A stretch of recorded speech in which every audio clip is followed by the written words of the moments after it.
մարդը մի քանի միլիարդ դոլար գումար ունի, նա չի կարողանա 10,000 հոգու հավաքագրել, դրա եղածն ինչ է, դա շատ հեշտ է, և ի վերջո նաև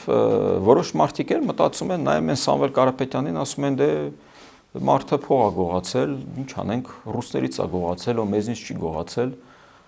եթե օրինակ համեմտում են Ռոբերտ Քոչարյանի և Սերժ Սարգսյանի հետ, միգուցե որոշ մարդիկ հասկանան, որ այ չէ, Սամվել Կարապետյանն ուրիշ է, բայց ես ուզում եմ դիմել հենց այս հիմա բոլոր այն համաքաղաքացիներին, ովքեր մտածում են, որ Սամվել Կարապետյանն ու Նարեկ Կարապետյանն իրենց ուժը ուրիշ է, իրենք ավելի վատն են, որովհետև Ռոբերտ Քոչարյանի, Սերժ Սարգսյանի պարագայում մենք արդեն գիտենք, թե իրենք ինչին են ընդունակ, մենք տեսել ենք, մենք ապրել ենք այդ ամենի միջով, իրեն մենք նոր ենք ճանաչում, և սա այն մարդն է, ով այս ամբողջ տարիների ընթացքում կանգնած է եղել Ռոբերտ Քոչարյանի կողքին, կանգնած է եղել Սերժ Սարգսյանի կողքը և միշտ ամեն ինչով աջակցել է իրենց։